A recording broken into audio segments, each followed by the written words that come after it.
SNDPക്കും NSSനും ഉന്നം VD സതീശൻ തന്നെയാണ്. CPM പ്രത്യേകിച്ച് പറയേണ്ടതില്ല. ഈ വടക്കൻ പറവൂർ സീറ്റ് CPIയുടേതാണ്. അവരുടെ കയ്യിൽ നിന്നെടുത്ത് CPM സ്ഥാനാർത്ഥിയെ നിർത്താൻ ആഗ്രഹിക്കുന്നു.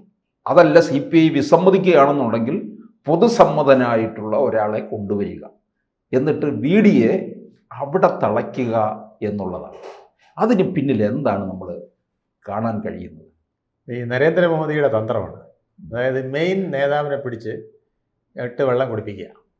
അദ്ദേഹം കഴിഞ്ഞ തവണ നന്ദിഗ്രാമിൽ മമതാ ബാനർജി ഇതുപോലെ പൂട്ടി. മമതാ ബാനർജി അവിടെ പൊട്ടിപ്പോയി. 2 സ്ഥലത്ത് നിന്നുകൊണ്ട് അവർ രക്ഷപ്പെട്ടെ. നന്ദിഗ്രാമിൽ അവർ തോറ്റുപോയി കഴിഞ്ഞാണോ കഴിഞ്ഞിട്ട് അങ്ങത്താണ്. അപ്പം അതിൻ്റെ കാരണം എന്തെന്ന് വെച്ചാൽ, ഈ വിധത്തിൽ നേതാവിനെ പൂട്ടിക്കഴിഞ്ഞാൽ പിന്നെ അയാൾക്ക് ശ്വാസം വിടാൻ സമയം കിട്ടില്ല. തൻ്റെ മണ്ഡലം സംരക്ഷിക്കണമല്ലോ. ആ രീതിയിൽ പോകുന്ന ഒരു പരിപാടി അമിത്ഷായും നരേന്ദ്രമോദിയും കൂടെ പലയിടത്തും ഇറക്കി പല നേതാക്കളെ ഇതുപോലെ വെള്ളം കുടിപ്പിച്ചിട്ടുണ്ട്. അപ്പോൾ അവിടെ അതേ ഒരു സിസ്റ്റം കേരളത്തിൽ ഇവിടെ പിണറായി വിജയൻ നടപ്പിലാക്കാൻ ആഗ്രഹിക്കുന്നു എന്നുള്ളതിൻ്റെ സൂചനയാണ് വടക്കൻ പറവൂരിലെ പുതിയ ഫൈറ്റിനുള്ള സംഗതി നോക്കുന്നത്. ഒന്നുകിൽ പൊതുസമ്മതനായ സ്വതന്ത്രൻ, അല്ലെങ്കിൽ ഒരു കടുകട്ടി മാർക്സിസ്റ്റുകാരൻ, അല്ലെങ്കിൽ VD സതീശനെ അമ്പിലും വില്ലും അടുപ്പിക്കാത്ത ഏതെങ്കിലും കോൺഗ്രസ്സുകാരെ കിട്ടിയാലും കുഴപ്പമില്ല എന്ന് വരെയുണ്ട്. അപ്പോൾ ഫൈറ്റ് അവിടെ കടുക്കും.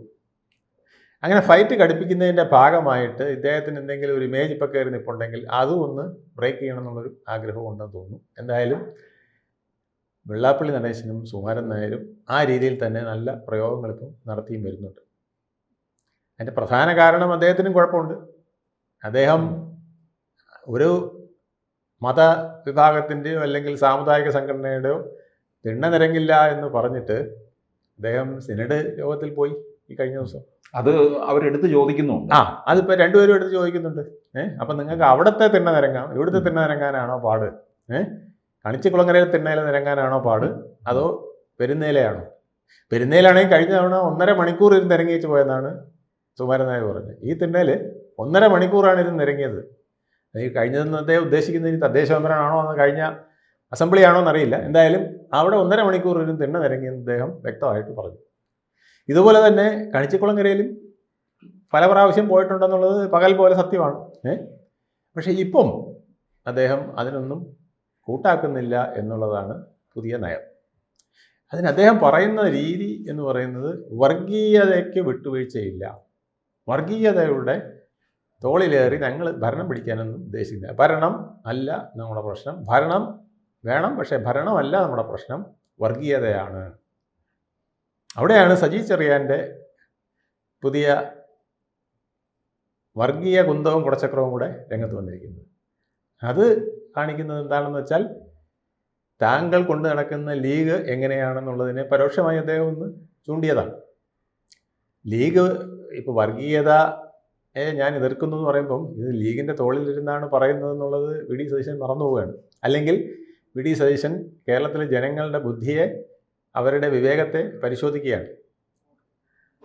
ലീഗ് മതേതര പാർട്ടി അല്ല എന്ന് പറയുമ്പോഴും അവരിലെ എല്ലാ എനർജിയും ഒരു സമുദായത്തിലേക്ക് ഫോക്കസ് ചെയ്യുന്നു എന്നുള്ളതാണ് സജി ചെറിയാൻ പറഞ്ഞു വരുന്നതിൻ്റെ അർത്ഥവും. അതായത് നിങ്ങൾ ലിസ്റ്റ് എടുത്ത് നോക്ക്.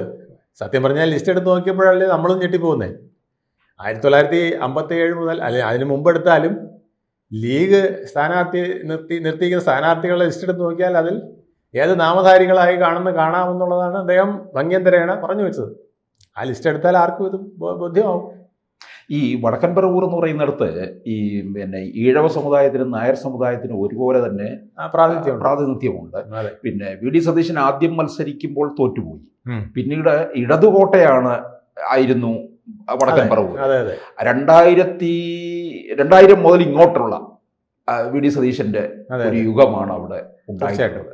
അതാണ് ഇവർക്കിപ്പോൾ വലിയ തീർക്കണം എന്ന് കരുതി ഇറങ്ങിയിരിക്കുന്നത്. VD സതീശൻ ഓരോ വീട്ടിലും വലിയ ബന്ധം സ്ഥാപിച്ചിട്ടുണ്ട്. ആത്മബന്ധം സ്ഥാപിച്ച ഒരു മണ്ഡലം എന്ന് തന്നെ പറയാം. അതുകൊണ്ടാണ് അദ്ദേഹത്തിന് തുടർച്ചയായിട്ട് അവിടെ വിജയം ഉണ്ടാകുന്നത്. എന്നൊക്കെ പറഞ്ഞാലും വേണമെങ്കിൽ ഒരു പയറ്റ് നടത്തിയാൽ തോൽപ്പിക്കാം എന്നുള്ളൊരു ഉദ്ദേശവും ഇടതുപക്ഷത്തിന് ഇപ്പോഴുണ്ട് എന്നുള്ളതാണ് പ്രധാനമായും നാം കാണേണ്ടത്. എനിക്ക് തോന്നുന്നു ഈ NSSന് തരൂരിനോടൊരാഭിമുഖ്യമുണ്ട്. ഇനി അതിനു വേണ്ടിയുള്ള ഒരു കളി ആണോ ഇതിനകത്ത്? അല്ല, ഇപ്പോൾ വന്നിരിക്കുന്നതിൻ്റെ പിന്നിൽ എല്ലാവരും പറയാതെ പറയുന്നത് ഇടതു മുന്നണിയുടെ ഒരു വലിയ റോളുണ്ടെന്നുള്ളതാണ്. കേരളത്തിലെ പൊളിറ്റിക്സ് നമ്മൾ പറയുന്ന പോലെ, ഇപ്പോൾ വി.ഡി. സതീശൻ പറയുന്ന പോലെ വർഗീയത ഇല്ലാത്തതൊന്നുമല്ല. നമ്മൾ ഉള്ളി തൊലിച്ച് നോക്കിയാൽ വലിയ പച്ചയായ വർഗീയത ഉണ്ട്. സജി ചെറിയാൻ പറഞ്ഞത് കാസർഗോഡും മലപ്പുറം ആണെങ്കിലും ബാക്കി ഏത് ജില്ല എടുത്തു നോക്കിയാലും ഇതുണ്ട്. നമ്മൾ പല ജില്ലകളിൽ നോക്കുമ്പം ഈ നാമധാരികളെയൊക്കെ നോക്കുമ്പം അതൊരു പോപ്പുലേഷൻ വൈസ് വന്നിട്ടുള്ള ഒരു കോൺസെൻട്രേഷൻ, പ്രത്യേകിച്ച് മൈനോറിറ്റി കമ്മ്യൂണിറ്റീസിൻ്റെ ഒരു കോൺസെൻട്രേഷൻ ഉണ്ടായിട്ടുണ്ട്. അത് കണ്ട് ഭയന്ന് ഇപ്പം മെജോറിറ്റി കമ്മ്യൂണിറ്റിയും ഏതാണ്ട് അതുപോലെ ഒരു കോൺസെൻട്രേഷനിലേക്ക് പോകുന്നു എന്നുള്ളതാണ് വെള്ളാപ്പള്ളിയുടെയും സുകുമാരൻ നായരുടെയും, ഇന്ന് വെള്ളാള സഭയും അതുപോലെ പല ജാതി മത സംഘടനകളും ഇതുപോലെ ഹിന്ദു ഐക്യം എന്ന് പറഞ്ഞുകൊണ്ട് വരുന്നുണ്ട്. അപ്പം ഇത് കാണിക്കുന്നത് കേരളം മാറി വരുന്നു. കേരളത്തിൽ ഇനിയിപ്പോൾ ഒരു വർഗീയ നവോത്ഥാനമാണോ നടക്കാൻ പോകുന്നതെന്ന് എനിക്ക് തോന്നുന്നു. ആ വിധത്തിലേക്കാണ് കാര്യങ്ങൾ. പക്ഷെ ഇതിനിടയ്ക്കൂടെ ഇവരൊന്നിച്ച് ഒരു വേദിയിൽ വരികയാണെന്നുണ്ടെങ്കിൽ ഇതിന്റെ നേട്ടം ഒരുപക്ഷെ BJPക്ക് ആയിരിക്കും. BJPക്കും കുറച്ച് നേട്ടം കിട്ടും. ബാക്കി സ്ഥലങ്ങളിൽ തങ്ങൾക്ക് അതുകൊണ്ട് നേട്ടം ഉണ്ടാക്കാം എന്നുള്ളതും ഇടതുപക്ഷം ഉദ്ദേശിക്കുന്നുണ്ടാവാം. പിന്നെ പല സ്ഥലങ്ങളിലും ഇപ്പോൾ എറണാകുളത്താകട്ടെ, അല്ലെങ്കിൽ തൃശ്ശൂരാകട്ടെ, അല്ലെങ്കിൽ കോഴിക്കോടാകട്ടെ ഒക്കെ UDF കിട്ടിയ ജയങ്ങളിൽ ഹിന്ദു വോട്ടുകൾ വളരെ പരമപ്രധാനമായിട്ടുണ്ട്. അപ്പോൾ അവരൊന്ന് റീതിങ്ക് കൂടെ ചെയ്യണം. അതിനും ഇതൊരു ഘടകമാണ്. ഈ ഇപ്പോൾ ഉണ്ടായിരിക്കുന്ന തിരമാലകൾ അതിനും ഒരു റീതിങ്കിനുള്ള ഘടകമാണ്. അപ്പോൾ വർഗീയത അല്ലെങ്കിൽ വർഗീയതയ്ക്കെതിരെ എന്ന് പറയുന്നവർ വർഗീയതയ്ക്കെതിരെ ആണോ നിൽക്കുന്നത് എന്ന ചോദ്യം പ്രധാനമാണ്. ഇനി ലീഗിനെ വർഗീയതയ്ക്ക് ഇല്ല എന്ന് പറഞ്ഞാലും ലീഗ് എന്ന് പറയുന്ന ആ കവചം മാറ്റിക്കഴിഞ്ഞാൽ അതിൻ്റെ പുറകിൽ നിൽക്കുന്നത് ആരൊക്കെ? ജമാഅത്തെ ഇസ്ലാമി ഉണ്ടോ? പിന്നെ ആരൊക്കെ ഉണ്ട്?